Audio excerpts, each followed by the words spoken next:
What's up everybody, it's Ty from 10 Thumbs Pro. As you saw in the video today, we are getting a little complicated today. I wouldn't really consider this theory as much as I consider it technique. We're going to be using the Capo, the CAGED system, and I'm going to show you how you can use those to create different 1-4-5s to play a C, F, G arrangement up and down the neck, alright? Why is this beneficial? It's going to unlock the fretboard. It will be better for you to play with friends if you're a second guitarist. You don't have to play the exact same thing, because no one really wants to see two acoustic guitars on the stage playing the exact same thing, alright?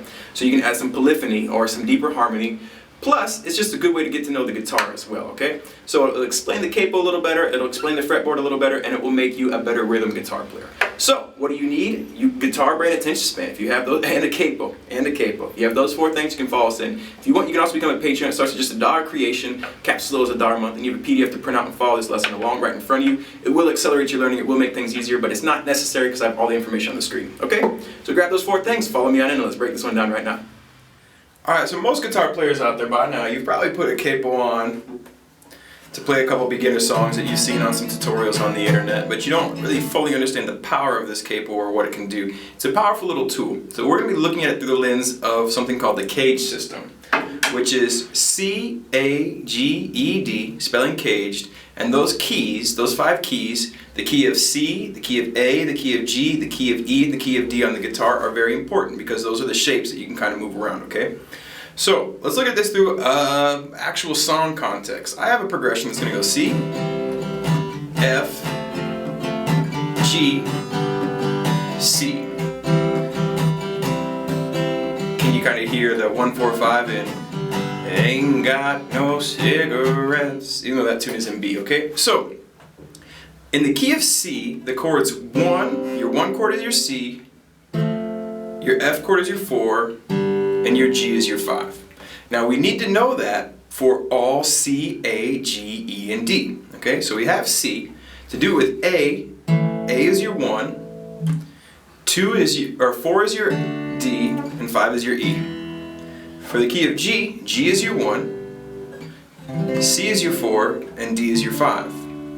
The key of E, your 1 is E, your 4 is A, your 5 is B, and for the last one, D, D is your 1, G is your 4, and A is your 5. So you can see of all those 1-4-5s, the key of E is the only one that has a bar chord, and it is the B major. Now, believe it or not, if you want to play a blues, those would be the chords for all your blues with 7s. So if you say, okay, 1-4-5 and G was G, G, C, and D, blues in G would be G7, C7, and D7 at its most basic premise, okay? Alright, so what does this have to do with a capo? Well, we can actually use a capo to play C, F, and G in other places to make these 1-4-5s. The 1-4-5 in the key of G was, again, G, C, and D. But if I put my capo on the 5th fret, now it becomes C, F,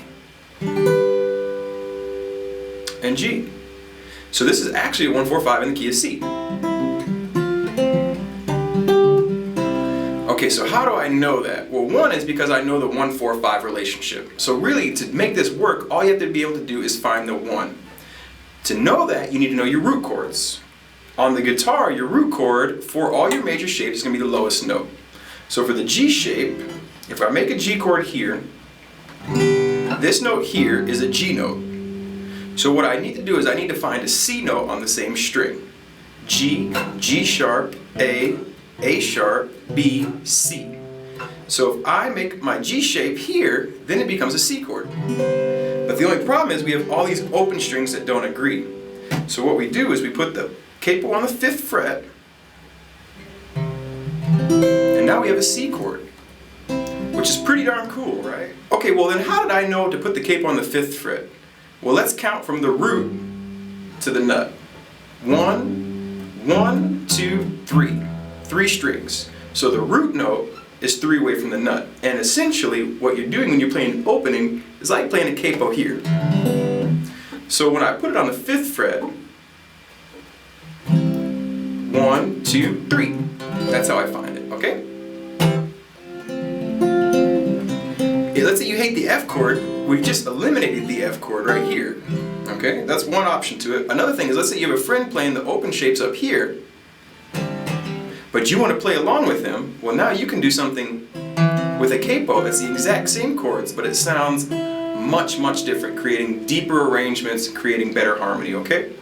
So we've done it with C. You've seen the 1-4-5. We've done it with G, but the CAGED system is C, A, G, E, D. So let's replicate this exercise with A. We make an open A chord. We see that our root note is the lowest note we're going to play, the open A string. So we need to find a C note on here. A, A sharp, B, C. Okay, so we have a C note here, making this bar shape a C bar shape. If I put a capo on the 3rd fret, that becomes a C note. So this A shape is actually a C chord. So to play C, F, G in the A shape, I need the 1-4-5. 1, right? 4, 5. And now I have C, F, G, C.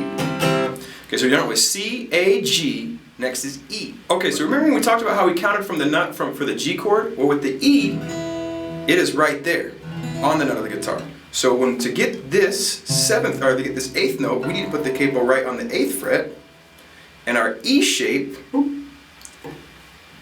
is now a C chord. If we remember from earlier, our 1-4-5 in the key of E is E, followed by an A, followed by a B, making this C, F, G. I ain't got no cigarettes, I'm a man of means by no means. So we have C, A, G, E. What do we need? We need D. Okay, so for the D chord, we see that our open D note is the root.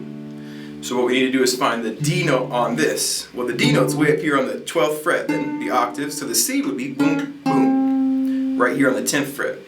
So if we capo the 10th fret, which on my guitar now it's getting a little harder. Depending on the guitar, you might not even be able to do this. That's why it's kind of good to know C, A, G, E, and D, because not all of these are going to work in every single context. We have a C chord. We have a F chord. And we have a G chord.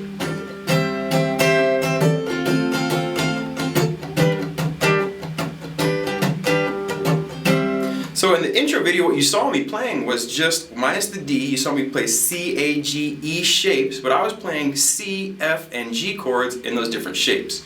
Now, when would you work this? Why would you work this? One thing I like to do is I like to take strummer songs and make them finger picking. Or if I'm playing with my band and my lead singer is playing C, G, F, G, and strumming through it, I want to add depth. I want to add polyphony. I want to play the same thing harmonically, but something that sounds different. And to do that, I use the capo, okay? So, in summary, the 1-4-5s of C, A, G, E, and D will be fundamental, not only for this capo exercise, but for understanding how it pertains to pentatonic shapes and fully unlocking the fretboard as well. So by memorizing them now, you're also going to see them later, which is going to be beneficial. But also when you're the second rhythm guitar, or if you want to take a cover and make it something a little interesting, something a little more different, feel free to grab that capo, analyze the chord progression that you're looking on, because they're not all going to be 1-4-5s. Maybe it's going to be a 1-3-7 or a 1-6-5 or something like that. So figure out the Roman numerals for your chord progression, then use the CAGED system to find those same Roman numerals in a different place, okay? Alright, if you have any doubts or questions about that, leave them in the comments below and I'd love to help you, okay? I know that maybe for some people this is going to be really clear, for some people it's going to be kind of clear, and some people are going to go, hey dude, I don't understand nothing, what you doing there? I just don't get it, you're talking around in circles, man, I got a lot of questions. So if you're the guy with lots of questions or the girl with lots of questions, leave your lots of questions below. I'm here to help, okay? 10thumbspro.com. If you want, you can become a Patreon. It starts at just $1 creation with caps as low as $1 a month. All you have to do is sign up and you get a PDF with all these lessons to print out and follow along. It will accelerate your learning, I promise, and it'll help you learn at your own pace as well, okay? All right, new guitar every Monday. Scott Listen 101 if you're interested. Until next time.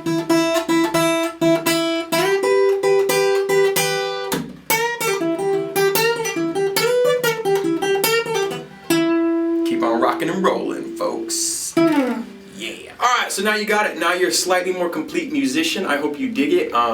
This is really going to go a long way in your rhythm guitar playing, which is fundamental. A lot of guys can go ahead and shred a solo, but you would be amazed at how hard it is to be a tasty rhythm player. And it can be very, very gratifying when you're able to kind of break it down and take it to the next level. And it can take a recording from here to here as well. Okay? 10thumbspro.com. Subscribe and learn. Good stuff. And until next time, rock and roll, folks. Take care.